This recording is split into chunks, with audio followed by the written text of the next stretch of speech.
नमस्कार दोस्तों, और कैसे हो। आपका अपना YouTube चैनल ऑनलाइन प्लेटफॉर्म पर आपका हार्दिक स्वागत और अभिनंदन है। अपने दोस्तों को ज़्यादा से ज़्यादा शेयर करें, बताएं कि संस्कृत की एक ऐसी क्लास प्रारंभ हो चुकी है जो एक आपकी सफलता के लिए कारगर साबित होगा। आज हम ऐसा टॉपिक पढ़ने जा रहे हैं जो शॉर्ट एंड स्वीट रूप में आपके महत्वपूर्ण प्रश्नों का समाधान करेगा, और उस टॉपिक का नाम है त्रिमुनि परिचय। क्या नाम है? त्रिमुनि परिचय।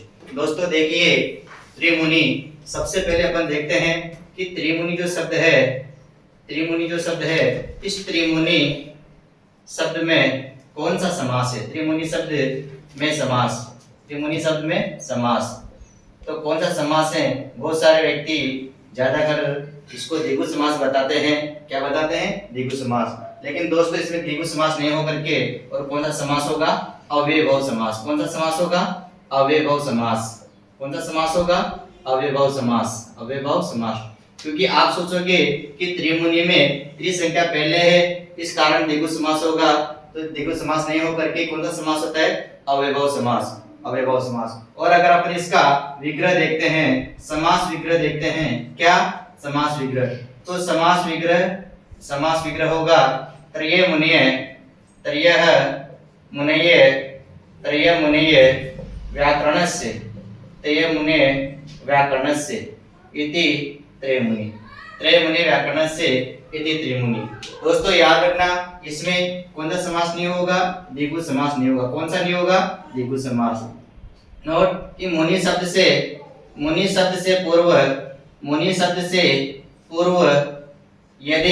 पूर्व यदि संख्यावाची शब्द हो, क्या हो? संख्यावाची शब्द हो, तो वहां पर द्विगु समास नहीं होकर के कौन सा समास होगा? अव्ययभाव समास होगा। कौन सा समास होगा? अव्ययभाव समास होगा। तो याद रखिए, इसमें जो त्रिमुनि शब्द है उसमें कौन सा समास होता है? तो त्रिमुनि शब्द में अव्ययभाव समास होता है। ये क्वेश्चन आपके 100% आएगा, और अगर क्वेश्चन आता है तो जो भी इस क्लास को देख रहे हैं वो निश्चित रूप से इस क्वेश्चन में सफलता प्राप्त करेंगे और अव्ययभाव समास ही लगाएंगे। तो यहाँ पर त्रिमुनि शब्द में कौन सा समास हुआ? अव्ययभाव समास। कौन सा समास हुआ? अव्ययभाव समास। अब देखिए, जो त्रिमुनि है उस त्रिमुनि जो त्रिमुनि है उन त्रिमुनि में कौन कौन से आचार्यों की गणना की जाती है? कौन कौन से आचार्यों की गणना की जाती है? तो एक बार अपन देखते हैं, यहाँ पर आचार्य आते हैं अपने, एक तो पाणिनि। कौन आते हैं? पाणिनि। कौन आते हैं? पाणिनि। और एक आते अपने पास कात्यायन। कौन? कात्यायन। और जिनका दूसरा नाम वररुचि भी है। क्या नाम है? वररुचि। और तीसरा मुनि आते हैं अपने पास पतंजलि। कौन से आते हैं? पतंजलि। तो ये त्रिमुनि, ये जो उपयुक्त तीनों मुनि हैं, इनकी गणना त्रिमुनि में की जाती है, और ये संस्कृत व्याकरण के क्या? संस्कृत व्याकरण के त्रिमुनि माने जाते हैं। त्रिमुनि माने जाते हैं। तो दोस्तों याद रखना, जो त्रिमुनि वो कौन कौन है। तो यहाँ पर क्वेश्चन आप इस रूप में पूछा जा सकता है कि निम्न में से त्रिमुनि है। तो त्रिमुनि है तो तीन ऑप्शन, तो तीन में से एक याद देगा और तीन अलग देंगे। और अगर मान लो वो पूछते हैं कि अधोलिखित त्रिमुनि में गणना नास्ति, त्रिमुनि में गणना नहीं की जाती है, तो यहाँ तीन तो इनके नाम देंगे और एक नाम किसी और का देगा। तो अपन को ध्यान रखना है कि इनके अलावा जो नाम आएगा उसकी त्रिमुनि में गणना नहीं की जा सकती है। आगे देखते हैं अपन, जो त्रिमुनि है उनका शॉर्ट एंड स्वीट रूप में टेबल के माध्यम से आपके सारे डाउट्स जो है वह क्लियर होंगे। सारे डाउट्स जो है वह क्लियर होंगे। तो पहला अपने पास पहला आता है क्रम संख्या, और दूसरा आता है इसमें मुनि का नाम। क्रम संख्या और मुनि का नाम। इसके बाद यहाँ आता है आपके समय। क्या आता है? समय। और समय के बाद आता है आपका उपनाम। क्या आता है? उपनाम। और इनके आते हैं ग्रंथ। क्या आते हैं? ग्रंथ। और इधर अपन देखते हैं तो विशेष रूप में इनकी कोई टिप्पणी लिखते हैं कि विशेष रूप में इनकी टिप्पणी लिखते हैं। तो क्रम के रूप में अपन अगर देखते हैं तो क्रम के रूप में अगर अपन देखते हैं तो प्रथम मुनि कौन आते हैं? प्रथम मुनि जो है वो है अपने पास आचार्य पाणिनि। कौन है? आचार्य पाणिनि। अब देखिए आचार्य पाणिनि जो है इनका जो समय माना जाता है वो लगभग 500 ईस्वी पूर्व माना जाता है। क्या माना जाता है? 500 ईस्वी पूर्व माना जाता है। और इनका जो नाम है, इनका जो उपनाम है वो उपनाम पाणिनि को सूत्रकार के रूप में जाना जाता है। किनके रूप में जाना जाता है? सूत्रकार के रूप में जाना जाता है। किसके रूप में जाना जाता है? सूत्रकार के रूप में। और इन्होंने एक ग्रंथ लिखा था, कौन सा? अष्टाध्यायी। कौन सा? अष्टाध्यायी। कौन सा ग्रंथ लिखा था? अष्टाध्यायी ग्रंथ लिखा था। तो दोस्तों याद रखना प्रथम मुनि के रूप में कौन है? प्रथम मुनि के रूप में कौन है? तो ये है प्रथम मुनि। कौन है? प्रथम मुनि के रूप में वो है आचार्य पाणिनि। कौन है? आचार्य पाणिनि। इनका समय 500 ईस्वी पूर्व है और इनको किस नाम से जाना जाता है? उपनाम के रूप में। ज्यादा प्रसिद्ध नाम है इनका सूत्रकार। और ग्रंथ कौन सा है इनका? अष्टाध्यायी। कौन सा ग्रंथ है? अष्टाध्यायी। दोस्तों याद रखना जो अष्टाध्यायी ग्रंथ है इसमें लगभग 4000 सूत्रों का समावेश है। कितने सूत्रों का? 4000 सूत्रों का समावेश है, इसलिए इनको सूत्रकार कहा जाता है। और जो अष्टाध्यायी जो ग्रंथ है इस अष्टाध्यायी में 8 तो अध्याय है। कितने अध्याय हैं? 8 तो अध्याय हैं और 4 पाद हैं। इस प्रकार कुल पादों की संख्या कितनी हो जाती है? कुल पादों की संख्या हो जाती है 8 × 4 = 32। कुल कितने पाद हो जाते हैं? 32 पाद हो जाते हैं। तो ये विशेषता तो थी किसकी? आचार्य पाणिनि की, जिनको व्याकरण शास्त्र का प्रथम मुनि माना जाता है। दूसरा अपन देखते हैं तो वह है द्वितीय मुनि के रूप में कात्यायन। कौन है? कात्यायन, जिनको अपन क्या कहते हैं? वरुचि भी कहते हैं। क्या कहते हैं? वरुचि भी कहते हैं। वरुचि ये कौन से मुनि हुए अपने पास? द्वितीय मुनि के रूप में। द्वितीय मुनि जो है वह कौन है? कात्यायन। देखिए दोस्तों जो कात्यायन है ये इनके गोत्र का नाम था। किसका नाम था? गोत्र का नाम था। और इनका वास्तविक नाम जो है वह वरुचि है, इसलिए इनको वरुचि भी कहा जाता है या कात्यायन भी कहा जाता है। क्या कहा जाता है? वरुचि या कात्यायन, दूसरे मुनि के रूप में। इनका जो समय माना जाता है वह 350 ईस्वी पूर्व के लगभग माना जाता है। 350 ईस्वी पूर्व के लगभग माना जाता है। और इनको जो उपनाम से जाना जाता है वह है वार्तिकार। क्या है? वार्तिकार। वार्तिकार के रूप में इनको जाना जाता है। किसके रूप में? वार्तिकार। और इन्होंने एक ग्रंथ लिखा था वार्तिक। कौन सा ग्रंथ लिखा था? वार्तिक। इस वार्तिक ग्रंथ में लगभग जो ये पाणिनि का अष्टाध्यायी ग्रंथ है इस ग्रंथ में से जो 4000 सूत्र है इनमें से 1500 सूत्रों पर, कितने सूत्रों पर? 1500 सूत्रों पर लगभग 4000 वार्तिक लिखे। क्या लिखे? 4000 वार्तिक लिखे, जिनमें से 2500 वार्तिक ही परीक्षा की दृष्टि इंपोर्टेंट माने जाते हैं। कितने माने जाते हैं? 2500 वार्तिक ही परीक्षा की दृष्टि से इंपोर्टेंट माने जाते हैं। और भट्टोजी दीक्षित ने, किन्होंने? भट्टोजी दीक्षित ने 836 वार्तिक जो है वह अपने पढ़ने योग्य माने गए। कितने माने गए? 836 जो वार्तिक है वो पढ़ने योग्य माने गए। तो दूसरे मुनि के रूप में कौन है? कात्यायन है, जिनका दूसरा नाम वरुचि भी है। कात्यायन के गोत्र का नाम है, वरुचि का वास्तविक नाम। इनका समय 350 पूर्व माना जाता है। उपनाम के रूप में इनको वार्तिकार के रूप में जाना जाता है। और इन्होंने एक ग्रंथ लिखा था वार्तिक। कौन सा ग्रंथ? वार्तिक। तृतीय मुनि या यूं कहें अपन तृतीय मुनि या अंतिम मुनि के रूप में जो है वो आते हैं आचार्य पतंजलि। कौन आते हैं? पतंजलि, जिनको तृतीय मुनि भी कहा जाता है। क्या कहा जाता है? तृतीय मुनि भी कहा जाता है। या यूं कहें अपन कि अंतिम मुनि जो है वो कौन है? अंतिम मुनि जो है वह है पतंजलि। कौन है? पतंजलि। इनका जो समय माना जाता है 150 ईस्वी पूर्व के लगभग माना जाता है। और इनको किस नाम से जाना जाता है? तो इनको जाना जाता है भाष्यकार के नाम से। किस नाम से? भाष्यकार। किस नाम से जाना जाता है? भाष्यकार के नाम से। और इन्होंने एक ग्रंथ लिखा था, कौन सा? महाभाष्यम। कौन सा? महाभाष्य में एक ग्रंथ लिखा था, महाभाष्य में एक ग्रंथ लिखा था। तो ध्यान रखना, उपरोक्त जो तीनों मुनि हैं वो संस्कृत व्याकरण के त्रिमुनि के रूप में पहचाने जाते हैं। इनकी गणना त्रिमुनि के रूप में की जाती है। प्रथम मुनि के रूप में पाणिनि है, द्वितीय मुनि के रूप में कात्यायन या वरुचि है, तृतीय मुनि के रूप में पतंजलि है। अगर तृतीय मुनि नहीं आता है तो आपको अंतिम मुनि के रूप में मिलेगा। किसके रूप में मिलेगा? अंतिम मुनि के रूप में मिलेगा, जो त्रिमुनि के रूप में इनकी गणना की जाती है। इनका समय है और मुख्य रूप से इनके उपनाम जो है वह ज्यादा इंपॉर्टेंट। उपनाम को याद रखना। सूत्रकार किसे कहा जाता है? वार्तिकार किसे कहा जाता है? और भाष्यकार किसे कहा जाता है? तो देखिए दोस्तों, नेक्स्ट अगर आप त्रिमुनि में दिया गया, लेकिन कुछ आचार्य ऐसे थे जिनका व्याकरण में भी महत्वपूर्ण योगदान रहा था, जिनका व्याकरण में बहुत महत्वपूर्ण योगदान रहा था। उनमें चतुर्थ मुनि के रूप में अपन जानते हैं। ध्यान रखना, गणना तो तीन ही मुनि की जाती है, लेकिन चतुर्थ जो मुनि हैं वो है भट्टोजी दीक्षित। कौन है? भट्टोजी दीक्षित।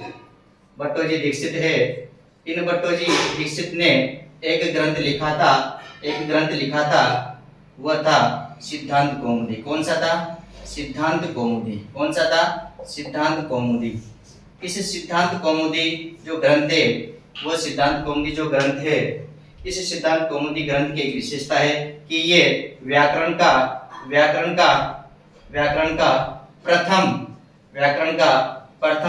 प्रकरण ग्रंथ कहा जाता है। व्याकरण का प्रथम प्रकरण ग्रंथ किसे कहा जाता है? तो कहा जाता है सिद्धांत कौमुदी को। किसको कहा जाता है? सिद्धांत कौमुदी को।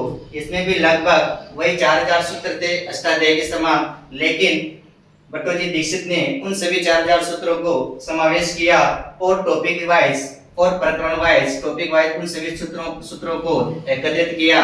और जो सूत्र जहाँ काम आते हैं, जिस टॉपिक में काम आते हैं, जैसे संधि है, प्रत्यय है, उपसर्ग है, समास है, इन सबके सूत्रों का समावेश करके और एक प्रकरण में जमा दिया, टॉपिक में जमा दिया। इस कारण सिद्धांत कौमुदी को किसके रूप में जाना जाता है? प्रथम व्याकरण प्रकरण के रूप में जाना जाता है। इसके बाद अपन देखते हैं, एक मुनि और आते हैं अपने पास, वो आते हैं वरदराज आचार्य। कौन? वरदराज आचार्य। कौन आते हैं? वरदराज आचार्य। इनका भी व्याकरण दृष्टि में बहुत योगदान रहा था। वरदराज आचार्य, इन्होंने भी एक ग्रंथ लिखा था। कौन सा? लघु सिद्धांत कौमुदी। कौन सा? लघु सिद्धांत कौमुदी ग्रंथ लिखा था।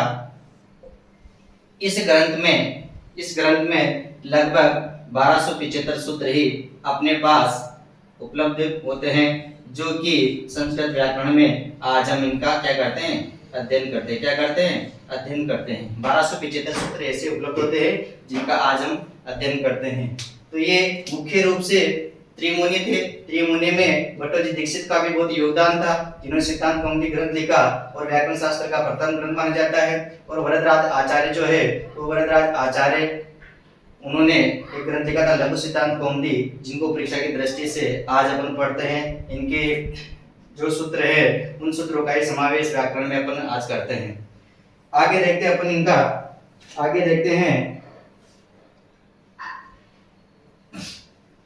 हैं। तो यहाँ पर जो ध्यान रखना कि त्रिमुनि के रूप में जो गणना की जाती है, उनमें तो उपरोक्त जो तीन मुनि अपन ने पढ़े थे, कौन से?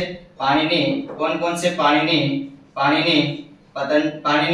कात्यायन और पतंजलि। पाणिनि, कात्यायन और पतंजलि, इनको ही त्रिमुनि के रूप में जाना जाता है। लेकिन जो ये भट्टोजी दीक्षित और वरदराज आचार्य हैं, इनका केवल व्याकरण शास्त्र में योगदान रहा था, इसलिए इनको त्रिमुनि के रूप में काउंटिंग नहीं की जाती है। जैसे मैं बताता हूँ एक क्वेश्चन के माध्यम से आपको कि अधोलिखित